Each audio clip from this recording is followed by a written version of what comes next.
Bonsoir à tous, il est 22h sur Télé Djibouti. Merci de nous rejoindre pour suivre avec nous cette nouvelle édition dont elle s'en est fait saillant. Le chef de l'État a présidé cet après-midi donc une cérémonie d'ouverture officielle des 11e Jeux de l'océan Indien.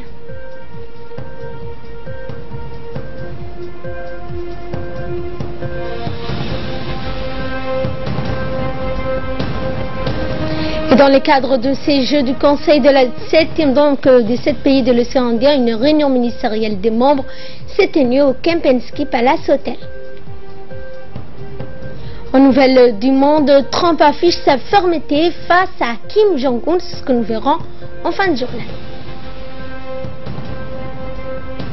Bonsoir à tous. Le président de la République Ismaël Omar Guelleh a lancé aujourd'hui en début de soirée les 11e Jeux de l'océan Indien. Cet événement initié par le secrétariat d'État à la jeunesse et au sport a rassemblé 6 autres pays, à savoir les îles Maurice, Madagascar, les Comores, Mayotte, la Réunion, les Seychelles, sans oublier les pays hôtes. Djibouti. À son arrivée, le chef de l'État a été accompagné de la première dame, a été accueilli par le secrétaire d'État à la jeunesse et au sport, Hassan Mohamed Kamil. Cet événement a pour but essentiel de promouvoir le sport dans toute sa splendeur et toutes les disciplines confondues en Afrique et dans les pays de l'océan Indien. Cette soirée ouvre donc une série d'événements qui vont combiner compétitions sportives et des danses mettant en avant les spécificités culturelles de chaque contrée participante. Cette soirée haute en couleurs offrira de nombreux spectacles culturels avec notamment des shows, des danses agrémentées ayant comme fond musical et multiforme, bref, un meeting peu sublime que régaleront les spectateurs, les invités et les officiels qui ont eu la chance d'être sur place. Il faut ajouter qu'après le défilé de chaque pays, suite à l'ouverture de la cérémonie, nous aurons donc l'opportunité d'apprécier donc les chants symboles de cette rencontre multiculturelle regroupant certains pays de l'Afrique et des îles qui donc parsèment l'océan Indien. Rappelons que cet événement qui s'ouvre, donc qui s'est ouvert ce soir, continuera donc toute la semaine. Et ensuite, les délégations des 7 pays membres de la CJSOI ont tour à tour défilé au stade Goulet. C'était donc en début de soirée ce soir que je vous propose d'ailleurs de suivre.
أنا صايم يا عم أنا صايم.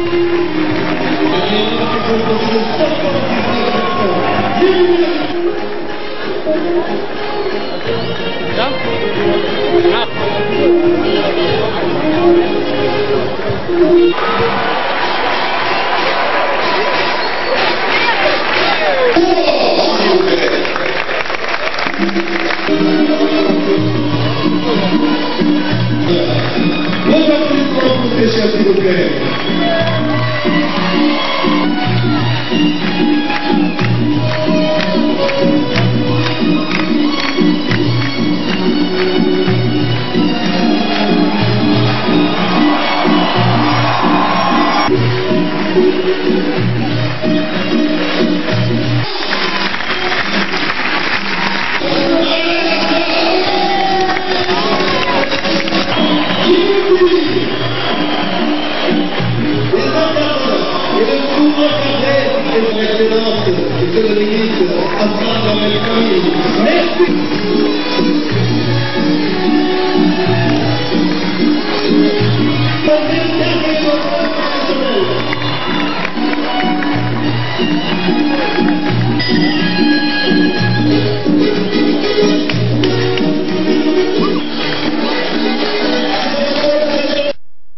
Et dans son discours d'ouverture de ces 11e Jeux, le chef de l'État s'est réjoui de la tenue de ces Jeux en République de Djibouti que je vous propose de suivre. Mesdames et Messieurs les dirigeants et membres de la Commission de la jeunesse et des sports de l'océan Indien, Mesdames et Messieurs les représentants des pays membres de la CJSOI, chères délégations sportives, soyez les bienvenus. Arhiba, Sodawada, Karibu, Tongazoa, bienvenue, bonjour. C'est une grande première pour notre pays. Djibouti a l'honneur et le privilège d'accueillir les Jeux de la Commission de la jeunesse et des sports de l'océan Indien. Au nom du peuple djiboutien, je souhaite la chaleureuse bienvenue à toutes les délégations des pays frères et amis de l'océan Indien. À tous les jeunes ici présents, à tous les accompagnateurs, à tous les responsables, je voudrais dire, soyez assurés, vous êtes ici chez vous. Les Jeux de la Commission constituent un cadre privilégié de rencontres et d'échanges pour les jeunes issus de la zone de l'océan Indien. Ils mettent en lumière la diversité et la richesse culturelle de nos pays, dont la jeunesse se fait la championne à travers ces journées de compétition. En portant le message universel de la Commission, qui est un message de paix, de fraternité, d'ouverture aux autres et de respect des différences, chacun, par sa présence, participe au rapprochement et au dialogue entre les peuples. Et dans un monde de plus en plus uniforme et de moins en moins universel, autant vous dire que les rencontres comme celle-ci agissent comme de véritables laminaires. À nos chers participants, je voudrais dire ceci. Les jours à venir seront d'une grande intensité sportive et culturelle. À travers les jeux et les arts, vous aurez l'occasion d'exprimer vos compétences, vos talents et donnerez le meilleur de vous-même. Pour que soit pleinement réussie cette expérience extraordinaire que sont les Jeux, je vous invite à vivre ces journées avant tout comme une fête durant laquelle la convivialité et l'amitié auront toute leur place. Encore une fois, chers invités, je vous souhaite un excellent séjour à Djibouti et déclare ouvertes les 11e Jeux de la Commission de la jeunesse et des sports de l'océan Indien. Que la fraternité et la sportivité unissent les Jeux de l'océan Indien. Je vous remercie. Justement, donc, dans le cadre du 11e jeu du Conseil de la jeunesse des 7 pays de l'océan Indien, l'ouverture donc a été cet après-midi. Le président de la République, sous le patronage du chef de l'État Ismaël Omar Guelleh, les ministres des pays concernés se sont réunis hier, notamment le ministre de la jeunesse et au sport du Madagascar, et qui s'est réjoui de l'accueil chaleureux et fraternel du gouvernement de la République de Djibouti. La réunion des experts a permis donc à ces pays concernés de suivre par ailleurs cette réunion ministérielle pour discuter des détails relatifs à l'organisation de ces Jeux. À noter par ailleurs que cette cérémonie officielle de lancement des Jeux de l'océan Indien a été présidée par le chef de l'État en début de soirée. Les Jeux de l'océan Indien donc pour la première fois en République de Djibouti, et ce au lendemain de la remise des documents officiels reconnaissant notre pays comme capitale du tourisme et de la culture pour l'année 2018. Cette année donc sera une grande visibilité pour notre pays qui a été élu capitale mondiale du tourisme et de la culture par le Conseil européen. Et justement donc c'est les membres de cette commission ont déclaré se sont rendus pour visiter des infrastructures djiboutiennes, dont notamment le port d'Oralé, accueilli sur place par le président des autorités du port Aboubakar Amar Hadi. Les membres du Conseil européen ont d'abord visité les installations du terminal à conteneurs de Doralé. Arrivés au quai, les hauts responsables du cabinet européen du tourisme ont bénéficié des explications du président des autorités des ports, du nouveau directeur de la société GTMI du port, des explications axées sur les travaux au quotidien de ces installations portières du terminal. Les visiteurs se sont félicités de voir des équipements ultra modernes du terminal djiboutien. Les membres du Conseil européen se sont ensuite dirigés vers le DMP, le port multipurpose de Doralé, animé sur place. Les visiteurs de marque ont été chaleureusement accueillis par les employés responsables du DMP. Ici aussi, les membres de la délégation officielle du Conseil européen du tourisme se sont dit très surpris de voir de telles installations dans un pays africain.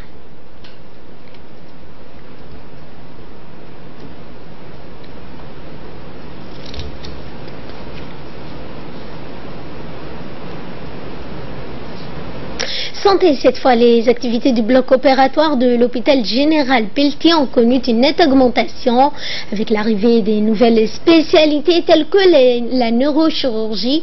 En effet, les neurochirurgiens, Dr Dionka et son équipe, sont à pied d'œuvre chaque jour pour sauver et soigner des patients de tout âge qui sont atteints de malformations de la colonne vertébrale, d'hydrocéphalie, d'hernie discale ou encore de toute autre pathologie neurologique. À l'image de cet enfant qui présente une hydrocéphalie et qui a la possibilité de se faire opérer par l'équipe du docteur Dionka dans le bloc opératoire de l'hôpital Pelletier. En effet, si auparavant ces genres d'opérations nécessitant une technicité ne pouvaient être traitées à Djibouti, aujourd'hui le ministère de la Santé s'est affranchi de cette lacune en renforçant les équipements médicaux et en modernisant les plateaux techniques et disposant des spécialités afin de prodiguer tous les soins de qualité sur place. Une stratégie qui vise à répondre efficacement aux besoins sanitaires de la population djiboutienne en soins, prestations sanitaires de qualité et à moindre coût. À Tadjoura, cette fois, l'atelier national sur la consultation en vue de l'élaboration du protocole de l'IGAD s'est clôturé à Tadjoura. C'était aujourd'hui. Cet atelier a été organisé par les autorités intergouvernementales pour le développement, a vu la participation du secrétaire général de l'UNFD, et ainsi que le secrétaire général du ministère de l'Intérieur, Siraj Omar Aboubakar, et le préfet de la région de Tadjoura, ainsi que le ministre de la décentralisation. Environ 80 personnes issues des différents ministères sectoriels, des organisations non gouvernementales de la société civile, ainsi que des chercheurs, des historiens ont tenu à faire voyager depuis Djibouti pour prendre part aux consultations nationales. Objectif spécifique de cet atelier ateliers consultatifs sont de partager des informations sur les avantages et les obstacles à la libre circulation des personnes dans la région de l'IGAD et générer des recommandations nationales sur les dispositions du protocole sur la libre circulation des personnes. C'est tout le sens du présent atelier qui vise à obtenir des contributions des acteurs nationaux, des experts sur les avantages. Ainsi, durant donc ces 3 jours, les uns et les autres sont appelés à formuler des recommandations sur les dispositions du protocole pour ainsi élaborer une feuille de route pour la négociation de la libre circulation des personnes membres des pays de l'IGAD.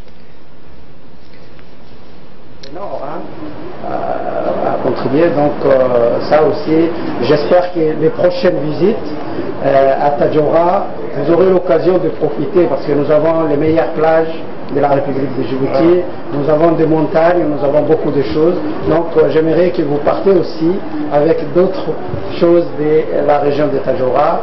En tout cas, merci. Et dans son intervention, le secrétaire général du ministère de l'Intérieur, Siraj Omar, a remercié tous les participants à cet atelier afin que ce projet de protocole de libre circulation des personnes de l'IGAD constitue un cadre juridique transparent et sûr. Sur ce projet de protocole, un sujet, on l'avait dit déjà, délicat et important.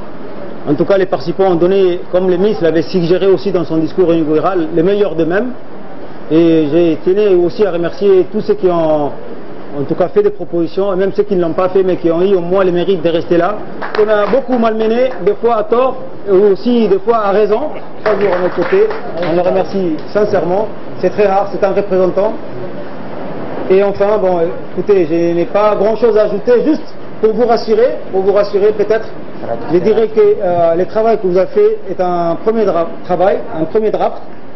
D'autres rondes de discussions auront lieu à Djibouti, mais également à Addis, à Nairobi. On verra un comité beaucoup plus restreint pour voir à tête reposée les propositions qui ont été émises à ce stade-là et qui sont déjà très intéressantes, mais on a senti tous d'ailleurs la nécessité de les revoir un petit peu, de toiletter pour que ce soit un document valable qu'on puisse donner en tant que pays officiellement au secrétariat exécutif de l'IGAD. Merci beaucoup. Nous restons toujours à Tadjoura où le service de l'inspection générale du travail s'est déplacé dans les régions du Nord en vue d'effectuer un contrôle de conformité sur la législation et réglementation en matière de travail. Le contrôle de conformité du Code du travail dans tous ses aspects est le maître mot de cette campagne de 2 jours. Conscient de l'ignorance des textes de Code du travail de la part des plus grands nombres, l'inspecteur général Abdi Farah souligne l'importance du rôle premier du contrôle de l'inspection du travail sur le terrain, notamment aller à la rencontre des partenaires sociaux, des entreprises et parfois le seul moyen de déceler des abus, manquements ou autres écarts.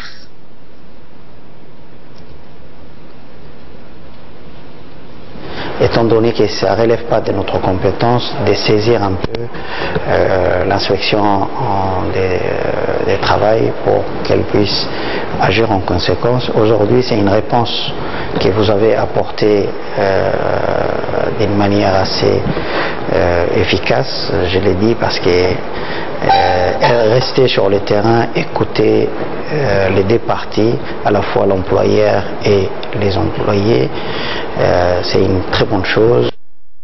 Dans le cadre du projet d'appui aux acteurs non étatiques djiboutiens dans le développement des activités économiques pérennes visant donc à la sécurité alimentaire et intégrant la préservation des ressources naturelles, une réunion de réflexion sur le thème réponse adaptée au milieu rural face aux aléas de la sécheresse récurrente s'est tenue mercredi dans la salle de réunion du conseil régional en présence des autorités régionales de la préfecture du conseil régional et les ONG qui interviennent dans la région afin de mettre en place une action commune face à la sécheresse.